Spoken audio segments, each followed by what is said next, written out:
भगवान महावीर स्वामी की घोर साधना 12.5 साल तक चली। तरह तरह के उपसर्ग उन पर आए, पर सबसे भयानक उपसर्ग संगम देव का माना जाता है। हम सबको पता है कि एक ही रात में संगम देव ने 20-20 उपसर्ग दिए थे।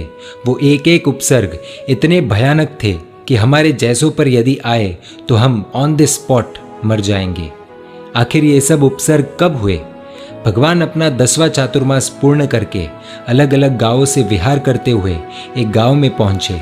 उस गांव में उन्होंने संकल्प किया कि मैं एक साधना करना चाहता हूँ और उस साधना के तहत एक ही चीज़ पर पूरी रात दृष्टि लगाए रखनी थी।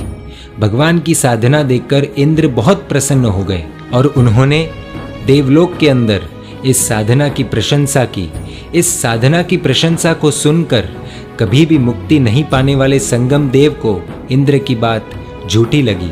उसने बोला कि मैं जा रहा हूँ नीचे उनको चलित करने के लिए। हम देवों के सामने एक आदमी की क्या कीमत है? और उसने नीचे जाकर भयंकर उपसर्ग शुरू किए। 20-20 उपसर्ग होने के बावजूद भी भगवान चलित नहीं हुए।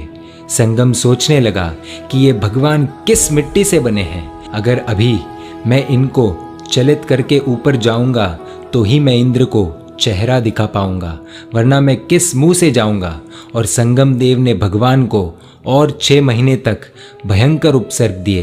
ये 20 उपसर्ग तो हम सब जानते हैं, पर आवश्यक निरुक्ति ग्रंथ में दिए गए इन 6 महीनों के प्रसंग शायद बहुत कम लोगों ने सुने होंगे या जाने होंगे। भगवान विहार करते मोशली नामक गांव में पहुंचे। वहां पर प्रभु महावीर गांव के बाहर ही साधना में खड़े रहे।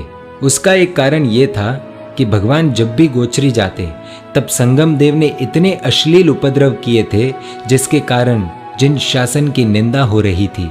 और इसी कारण से भगवान ने तय किया था कि मैं बाहर ही साधना करूंगा। संगम ने सोचा कि भगवान तो अंदर आएंगे नहीं, पर इनको चलित करने के लिए मुझे यहाँ पर भी उपद्रव करना पड़ेगा। उसने छोटे बच्चे का रूप धारण किया और हाथ में थोड़े औजार लेकर चल पड़ा गांव के अंदर। उसके हाथ में जो औजार थे वो सब के सब डाका डालने के लिए थे। उसको आरक्षक यानी उस समय की पुलिस ने पकड़ लिया और वो बच्चे के रूप में संगम देव छुपने की कोशिश करता रहा, लेकिन वो छिप नहीं पाया। और उधर के आरक्षक ने यानी पुलिस वाले ने पकड़कर पूछा कि तू कौन है? बच्चे के रूप में संगम देव ने कहा कि मैंने कुछ भी नहीं किया, मैंने तो कुछ भी नहीं किया। बाहर मेरे आचार्य खड़े हैं, उन्होंने मुझे गांव में भेजा है कि तू देख कर आ किसके घर पर डाका डाल सकते हैं। उस पुलिस वाले ने उससे कहा कि बता मुझे तेरा आचार्य कहाँ है? भगवान महावीर स्वामी कौसग में खड़े थे। बच्चे के रूप में संगम देव पुलिस वाले को लेकर प्रभु वीर के पास आया। प्रभु महावीर स्वामी के आजू बाजू में संगम देव ने पहले से ही अलग अलग हथियार जमा लिए थे। आरक्षक को उनको देखकर बहुत गुस्सा आ गया और वो उनको पकड़कर कूट कूट कर उनको गांव में लेकर गए।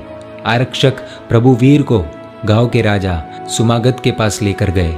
वो राजा भगवान महावीर स्वामी के पिताजी सिद्धार्थ के मित्र थे और उनको ये पता था कि भगवान ऐसा कभी नहीं करेंगे, इसीलिए उन्होंने उनको छोड़ दिया। भगवान ने वहाँ से विहार किया और तोशरी नामक गांव में गए। वहाँ भी संगम देव ने प्रभु महावीर को चलित करने के लिए ऐसा ही खेल खेला।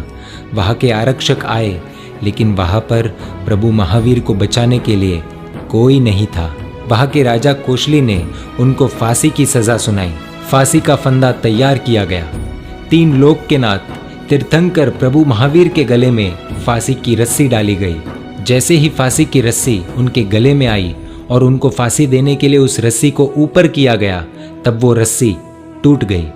दूसरी बार और टाइट से रस्सी बांधी गई। उस रस्सी को ठीक से जांच करके देखा गया। फिर वापस से भगवान के गले में रस्सी डाली गई, पर भगवान का आयुष्य बहुत बलवान था।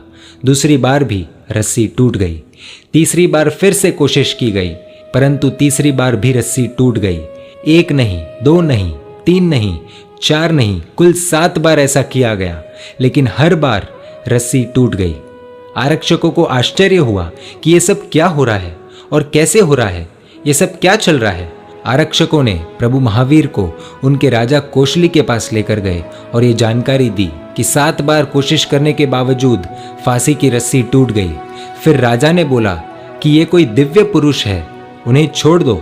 ऐसे घोर उपसर्ग संगम देव ने भगवान महावीर पर किए थे। उस भव में एक तीर्थंकर आत्मा को भी अगर फांसी पर लटकना पड़े तो हमारी उनके सामने हैसियत ही क्या है। ऐसे किए गए छोटे छोटे कर्म भी किसी को भी नहीं छोड़ते और भगवान उसका ज्वलंत उदाहरण है। इतना सब होने के बाद संगम देव अपने अवधि ज्ञान के प्रभाव से प्रभु महावीर का भाव जानने की कोशिश करता है, पर एक बार भी किसी भी प्रकार का कोई द्वेष भाव प्रभु महावीर के मन में नहीं आया। उनको पता था कि मुझे जो फल चाहिए वो मुझे ऐसे ही मिलेगा, जो कर्म किए हैं उसको भुगतना ही पड़ेगा और यह चीज़ पूरी दुनिया मान रही है। Karma hits back. कल्पना कीजिए, कोई हम पर यदि झूठा इल्ज़ाम लगाता है तो हम कितने हिल जाते हैं। भगवान पर झूठा इल्ज़ाम लगाकर फांसी पर लटकाया जा रहा था, पर भगवान के मन में संगम देव के प्रति अपार करुणा के सिवा और कुछ भी भाव नहीं आए। ऐसे तीर्थंकर हमें प्राप्त हुए। चैत्र सुदी तेरस यानी प्रभु महावीर का जन्म कल्याणक नज़दीक है। ऐसे भगवान को हम तहे दिल से याद करें, बस यही हम सभी को संकल्प